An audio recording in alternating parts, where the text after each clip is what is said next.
ہم تو تقریباً 10 سال سے ایک پہاڑ کو کھودتے ہوئے دیکھ رہے ہیں، ابھی بھی عرب میں وہ کھود ہی رہے ہیں بلڈوزر، جبکہ ان لوگوں کے یہاں ٹیکنالوجی ہمارے یہاں کی طرح کی نہیں ہے.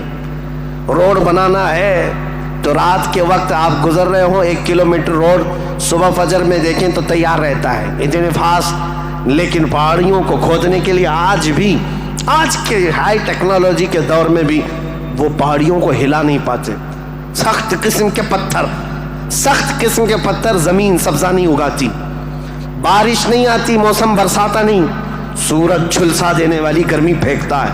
یہ سب کا اثر طبیعتوں پر بھی ہوتا ہے. اس کی وجہ سے عربوں کی طبیعت میں خشکیاں، چڑچڑاہٹ، ضدی پن، تکبر، غرور، یہ سب چیزیں تھیں. عرب جلدی کسی چیز کو ایکسیپٹ نہیں کرتے. اور اب میں آپ کو یہ بھی بتا دوں کہ عرب کو عرب کہتے کس لیے تھے، عرب یہ نام کیوں پڑا تھا اس کا. یہ انسانوں کی طبیعت کے حساب سے میل کھاتا ہے، اس لیے میں عرض کر رہا ہوں عرب نام کیوں رکھا گیا. عرب کس کو کہتے ہیں؟ لفظ عرب، عین را با، یہ عربی میں لفظ جو ہے اس کا میننگ ہوتا ہے اچھی زبان رکھنے والا، فصیح اللسان جو آدمی ہے عرب کہتے ہیں اس کو. یہ عرب اپنے آپ پر اتنا غرور رکھتے تھے، وہ کہتے تھے کہ پوری دنیا میں اگر سب سے اچھی زبان ہے تو ہماری ہے، باقی کو عجم کہتے ہیں. عجم کا مطلب ہوتا ہے گونگا، وہ ہم سب کو گونگا کہتے ہیں. سارا عجم ہے، عرب کو چھوڑ کر کے جتنا ہے وہ سب عجم ہے. فارس عجم ہے، ہند عجم ہے، افریقہ عجم ہے، امریکہ عجم ہے. عجم کا مطلب گونگے. عرب لوگ اپنے آپ کو صرف زبان والا کہتے اور باقی پوری دنیا کو گونگا سمجھتے تھے. تو یہ نخوت جو تھی، یہ بڑاپن جو تھا، یہ تکبر جو تھا، وہ وہاں کے موسم کے اعتبار سے پتھریلی زمین کی وجہ سے ان کی طبیعتوں میں گھر کر گیا تھا، جلدی ایکسیپٹ نہیں کرتے. ایسے سخت دلوں کے اندر اور ایسے سخت قوم کے اندر اسلام کا نور ظاہر کرنا یہ کوئی عام بات نہیں تھی، عام بات نہیں تھی. اللہ رب العزت کی مصلحت اور اس کی حکمت بالغہ کو دیکھے. اللہ کریم نے اپنے آخری رسول کے لیے جو زمین منتخب فرمائی وہ افریقہ کی سرزمین نہیں تھی، نہ ہی کوئی ہند کی سرزمین، نہ یورپ کی سرزمین، بلکہ عرب کی سرزمین کو منتخب کیا گیا. اس لیے مجھے زمین کا جغرافیہ بتانا ضروری ہے کہ یہ لوکیشن کے اعتبار سے بیچوں بیچ میں آباد ہے، پوری دنیا کا سینٹر کہلاتا ہے. اس لیے کہ یہاں سے روشنی نکلے تو پوری دنیا میں پھیلے. یہاں سے نکلا ہوا ابر ہر زمین پر بارش بن کر کے برسے گا، اور برسا بھی. اللہ کریم نے مکہ مکرمہ کی سرزمین کو منتخب فرمایا. طبیعتیں کیسی تھی، اکھڑ مزاج لوگ تھے، ان کے درمیان میرے آقا کو پیدا کیا اللہ نے. اور رسول کریم صلی اللہ تعالیٰ علیہ وسلم جس دن پیدا ہوئے، یہ بی بی آمنہ کا گھر تھا، اور رسول کریم صلی اللہ تعالیٰ علیہ وسلم یتیمی کی حالت میں پیدا ہوئے ہیں. باپ نہیں ہے، ماں پرورش کرتی رہی. عربوں کے رواج کے اعتبار سے دادا کی شفقت بہت زیادہ تھی اپنے پوتے پر، کیونکہ بیٹے عبداللہ بہت محبوب نظر تھے، بڑے پیارے تھے. لیکن جب جوانی میں انتقال کر گئے تو حضرت عبد المطلب کو اس کا بڑا صدمہ تھا کہ میرا سب سے محبوب بیٹا عبداللہ مدینے میں انتقال کر گیا. تو اپنی بہو حضرت آمنہ اپنے پوتے حضور اکرم صلی اللہ تعالیٰ علیہ وسلم کی پرورش میں جی جان لگا دیا. اتنا لگا دیا، آپ کو پتا ہے میرے آقا صلی اللہ تعالیٰ علیہ وسلم کا نام پاک آج کروڑوں مسلمانوں کی آنکھوں کا تارا ہے. حضور کا نام جیسے ہی ہم محمد نام لیتے ہیں، ہم انگوٹھوں کو چوم کر کے آنکھوں سے لگاتے ہیں. یہ نام پاک عام نام نہیں ہے. اس نام پاک کو بزرگان دین تو ایسے تھے کہ حضرت محمود غزنوی کا نام سنا ہے، ان کے خاص وزیر تھے ایاز. ایاز کے بیٹے کا نام تھا محمد. محمود جو ہے سلطان محمود اپنے وزیر کے بیٹے محمد کو بہت پیار کرتے تھے. ایک دن جو ہے آپ ایاز کے بیٹے کو محمد کہہ کر نہیں بلا رہے ہیں بلکہ کہتے ہیں اے ابن ایاز، اے ایاز کے بیٹے ادھر آ جا۔ ایاز نے سن لیا، کہا آج سلطان غضبناک ہوں گے، میرے بیٹے کا نام لے کر کے نہیں پکارا، باپ کے نام سے پکارا ہے۔ بعد میں حاضر ہو کر پوچھا سلطان میرے بیٹے سے کوئی خطا ہوئی، آپ خفا تو نہیں ہیں؟ اس کے نام سے نہ پکارتے ہوئے اس کو ابن ایاز کہہ کر پکارا۔ سلطان محمود نے کہا ایاز ایسی بات نہیں، خفا نہیں، بلکہ میں وضو کی حالت میں نہیں تھا، اس لیے تیرے بیٹے کا نام محمد ہے، میں بغیر وضو کے کبھی اس کا نام بھی نہیں پکارتا۔ اور علامہ عبد الرحمن جامی فرماتے ہیں ہزار بار بشویم دہن ز مشک و گلاب ہنوز نامے تو گفتن کمال بے ادبیس۔ یا رسول اللہ ہزار بار میں اپنے منہ کو گلاب کے پانی سے، مشک و عنبر کے پانی سے دھو لوں، اس کے بعد بھی آپ کا نام پکارنا میں بے ادبی سمجھتا ہوں۔ یہ علامہ عبد الرحمن جامی۔ میں بات کیوں کہہ رہا ہوں حضور کے نام کی؟ یہ محمد نام کسی اور نے نہیں، حضرت عبد المطلب نے رکھا تھا۔ آپ کے دادا، آپ کے جد امجد جیسے ہی حضور کی پیدائش ہوئی تھی گھر دوڑے دوڑے آئے تھے بی بی آمنہ کے، اور فوراً اٹھا کر کے گودی میں لے لیا اور خانہ کعبہ کے پاس آئے اور خانہ کعبہ کے سامنے ہاتھ پھیلاتے ہوئے اللہ کی بارگاہ میں عرض کرنے لگے اللہم ھذا ابنی سمیتہ محمدا، اے اللہ دیکھ یہ میرا بیٹا ہے اور میں نے اس کا نام محمد رکھا ہے۔ عرب کے بہت سارے لوگ وہاں موجود تھے، یہ نیا نام تھا ان کے لیے۔ عرب میں جو نام رکھے جاتے ہیں وہ باپ داداؤں کے نام پر چلتے ہیں، وہاں پر نئے نام نہیں رکھتے، خاندانوں کے اپنے خود پرسنل نام چلتے رہتے ہیں، پرٹیکولر نام ہوتے ہیں، وہی نام رکھے جاتے ہیں۔ حضرت عبد المطلب نے نیا نام رکھا تھا تو عرب کے بہت سارے قبیلے آئے اور پوچھا یا عبد المطلب لم سمیتک ابنی ابنک ھذا محمدا، اے عبد المطلب آپ نے لم سمیت ھذا محمدا، کیوں آپ نے اس کا نام محمد رکھا ہے؟ تو حضرت عبد المطلب مسکرائے اور کہا تمہیں پتہ ہے محمد کا نام کا مطلب کیا ہے، محمد کے میننگ کیا ہے؟ کہا محمد کہتے کسے ہیں؟ محمد اس کو کہتے ہیں جس کی سارے لوگ تعریف کریں، سب سے زیادہ جس کی تعریف کی جائے اس کو محمد کہا جاتا ہے۔ حضرت عبد المطلب نے کہا میں نے اپنے اس بیٹے کا نام محمد اس لیے رکھا ہے کہ جب بھی کوئی نام لے تو نہ چاہتے ہوئے بھی میرے بیٹے کی تعریف ہو ہی جائے۔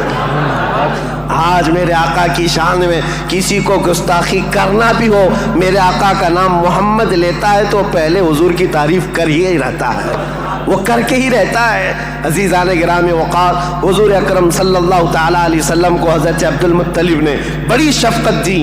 عرب کے مشہور قانون اور وہاں کے دستور کے مطابق کہ عرب لوگ اپنے بچوں کی حفاظت کے لیے، یعنی ان کی زبان کی حفاظت کے لیے دیہاتوں میں بھیجتے تھے کہ ان کی زبان محفوظ رہے۔ شہروں کی زبان جو ہے مکس ہو جاتی ہے، جیسے ممبئی کی زبان، اس کا کوئی عطا پتہ نہیں ہے، اس میں یو پی بھی ملا ہوا ہے اور راجستھان بھی ہے، گجراتی بھی ہے، کرناٹکی بھی ہے، سب ملا کر کے مکس ہو گئی کیونکہ ہر جگہ کے لوگ یہاں پر موجود ہیں۔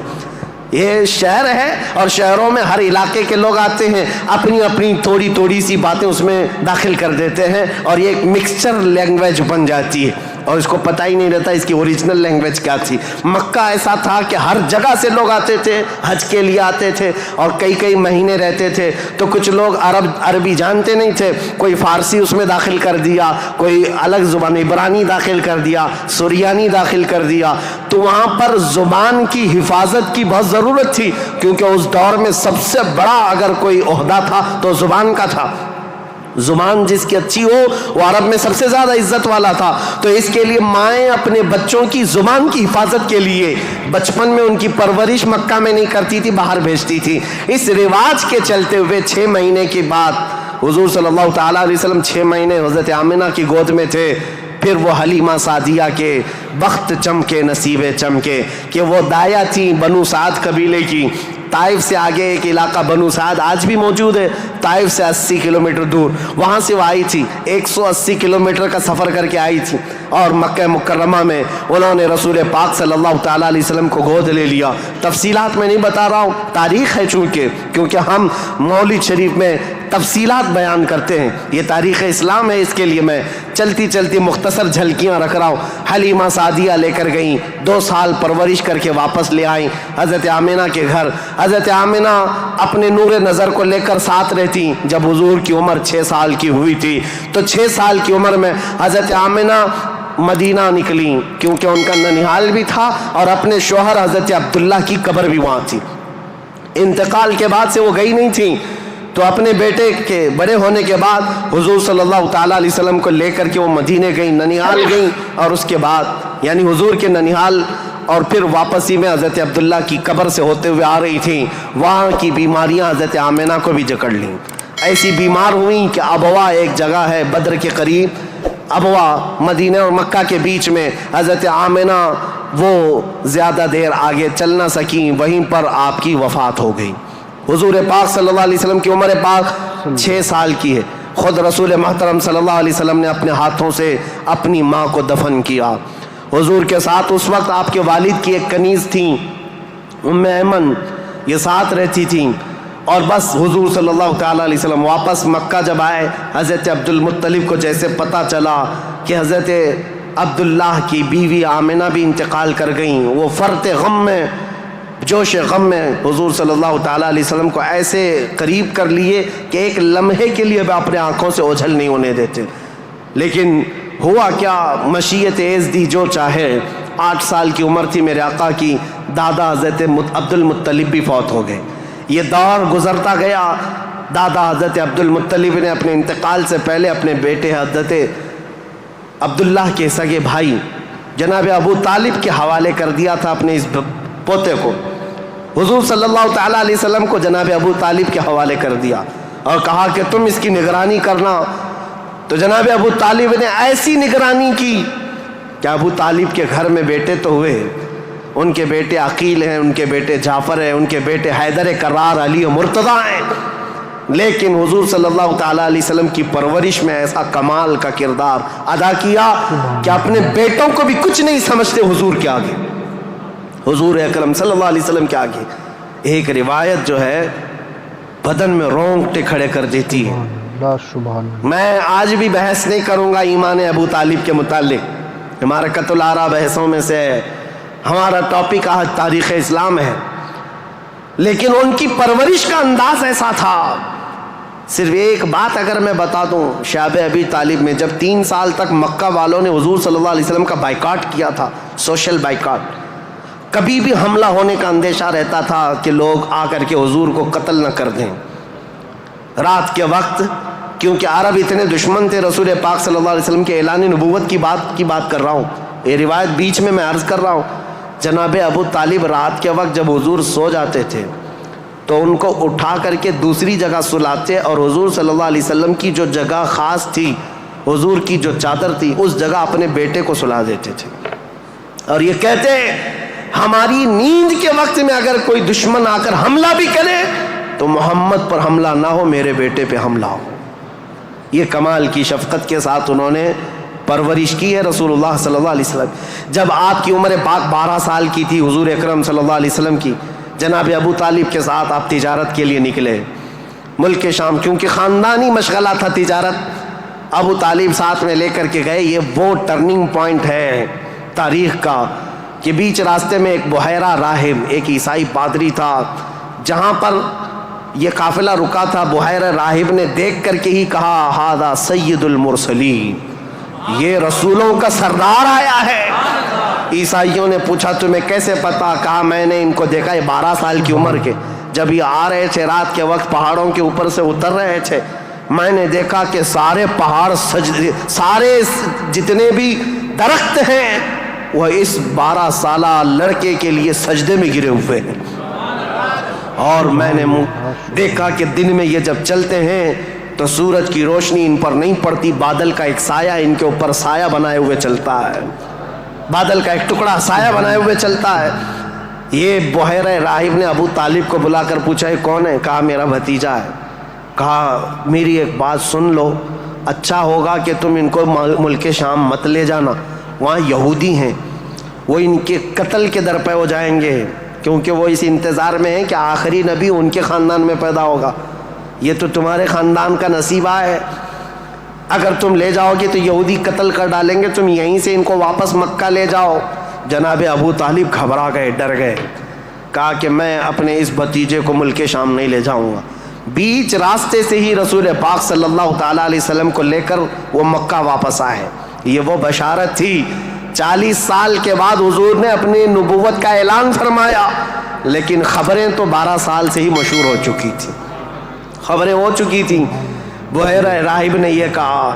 اس کے بعد حضور پاک صلی اللہ تعالیٰ علیہ وسلم تجارت کو اپناتے رہے۔ جب آپ کی عمر پاک 25 سال کی تھی تو مکہ مکرمہ کی ایک معزز خاتون، بڑی مالدار خاتون تھی، حضرت خدیجہ، جن کے 2 شوہروں کا انتقال ہو چکا تھا۔ اب وہ کسی سے شادی کرنے کے موڈ میں کبھی نہیں تھیں، لیکن وہ بڑی مالدار تھیں۔ انہوں نے اپنا مال تجارت کسی کو دے کر کے، انویسٹ کروا کر کے تجارت کرواتی تھیں۔ جب ان کو پتہ چلا محمد صلی اللہ علیہ وسلم بڑے امانت دار ہیں، بڑے ہی دیانت دار ہیں، تو اپنا مال ان کو دیا اور کہا کہ تم تجارت کرو اور نفع کما کر کے لے آؤ۔ رسول پاک صلی اللہ علیہ وسلم ان کا مال تجارت لے کر ملک شام گئے، اور اتنا نفع ہوا اس مال میں۔ واپس جب آ رہے تھے تو حضرت خدیجہ کا ایک غلام میسرہ تھا۔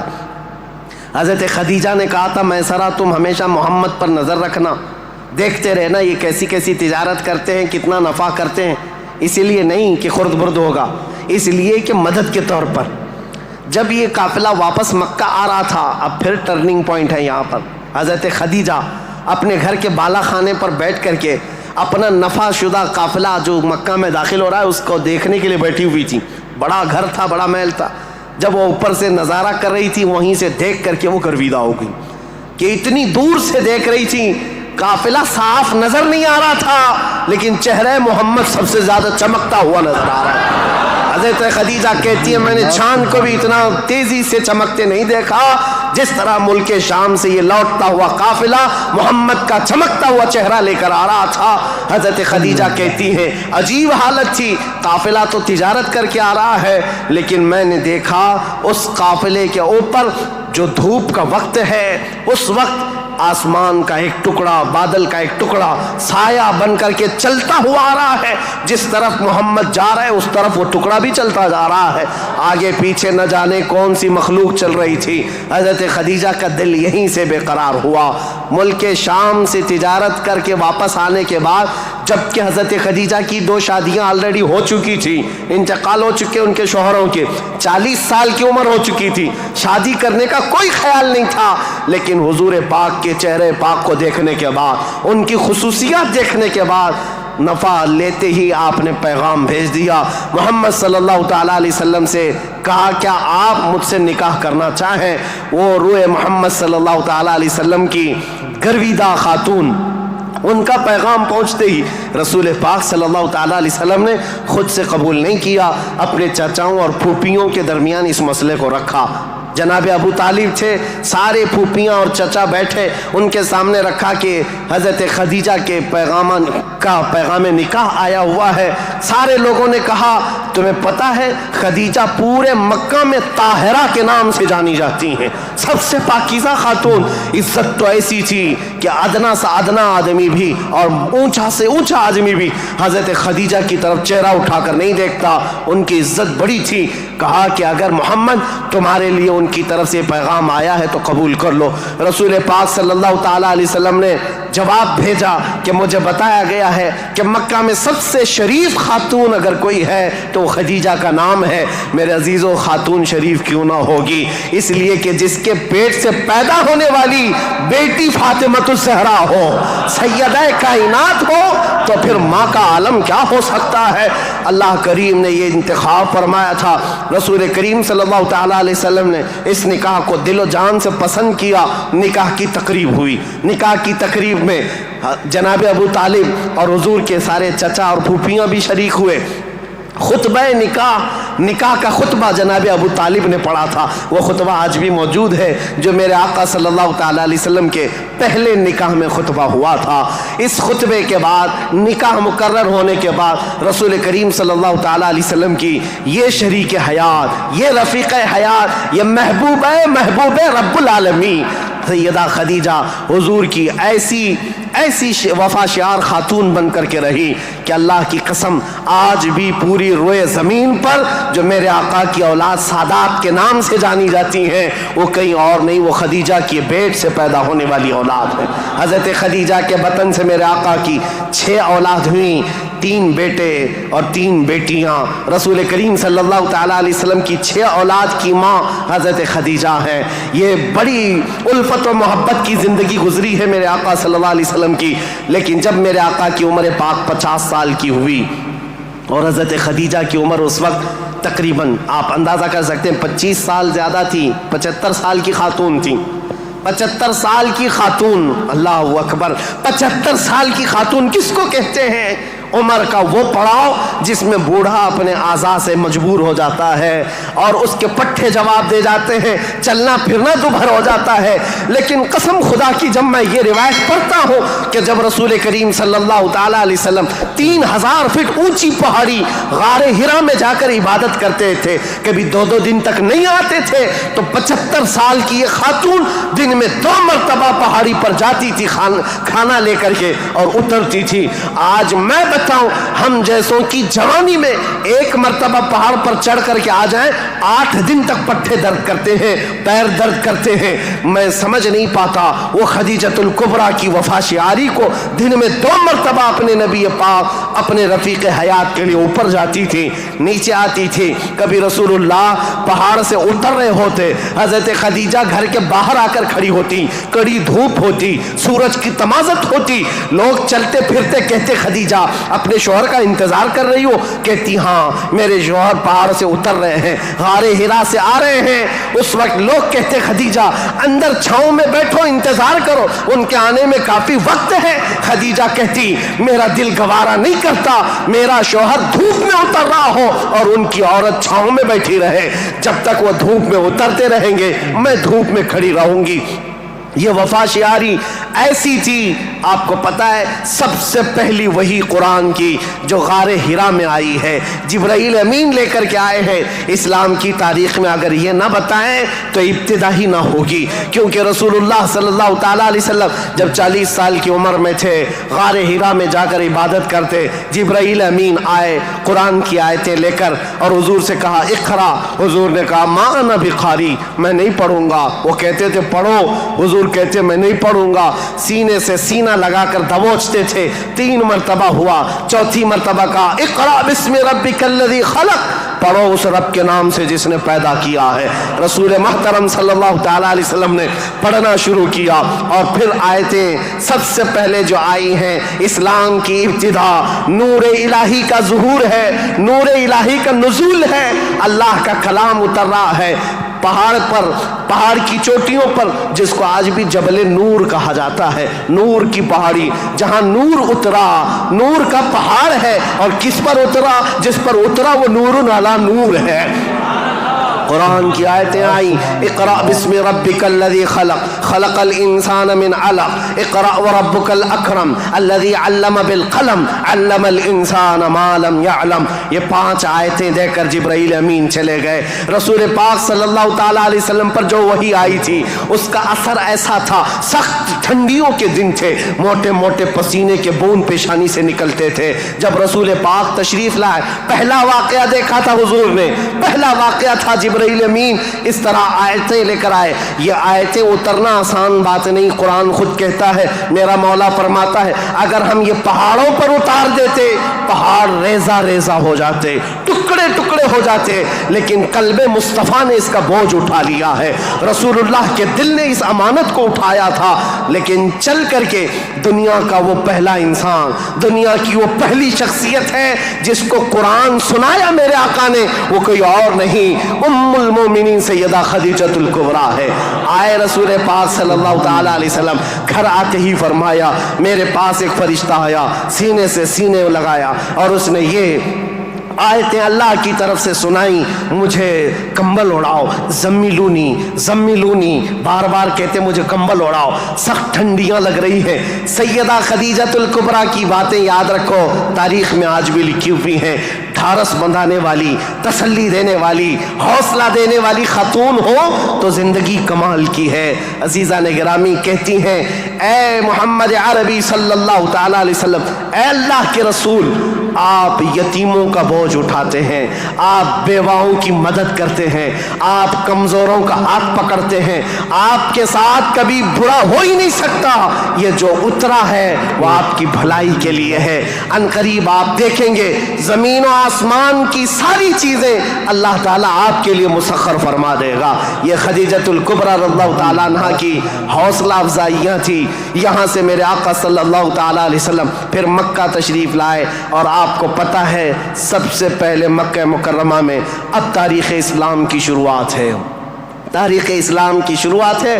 اسلام کی تاریخ سے پہلے میں نے اتنا بیک گراؤنڈ بتا دیا، تاریخ بتا دی، حالات بتا دیے، سیاسی حالات، مذہبی حالات، اخلاقی حالات۔ اب جو شروعات ہوئی وہ کہاں سے؟ غار حرا سے شروعات ہوئی، اور اس کے بعد سب سے پہلے گھر آئے میرے آقا، اور سب سے پہلا مسلمان جو اسلام میں داخل ہوتا ہے وہ کوئی اور نہیں، ام المومنین خدیجۃ الکبریٰ، گھر والی سب سے پہلے اسلام میں داخل ہوئی ہیں۔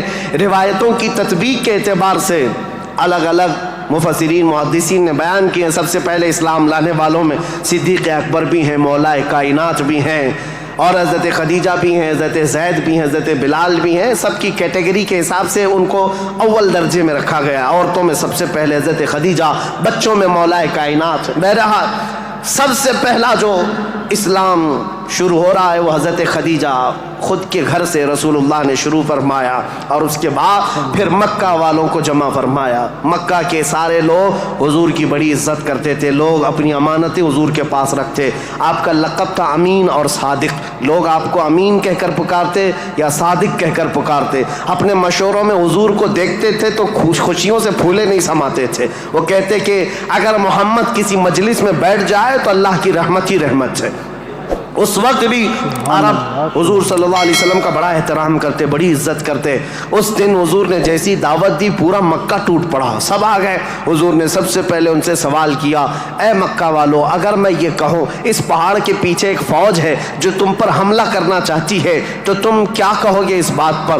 سارے لوگوں نے ایک آواز میں جواب دیا، اے محمد، آج تک آپ نے کبھی جھوٹ نہیں کہا ہے، اگر آپ یہ کہیں گے تو ہم صرف یقین ہی نہیں کریں گے بلکہ ہم تو اس فوج سے لڑنے کی تیاری بھی کریں گے۔ خدا کے گھر میں علی کی آمد ہے، خدا کے گھر میں شہادت ہے، علی کا نعرہ دلوں کی طاقت ہے، علی کا ذکر عبادت ہے، علی کا ذکر عبادت ہے۔ میری ملت کے نوجوان سنو، علی ہے بولتا قرآن سنو، حیدر مولا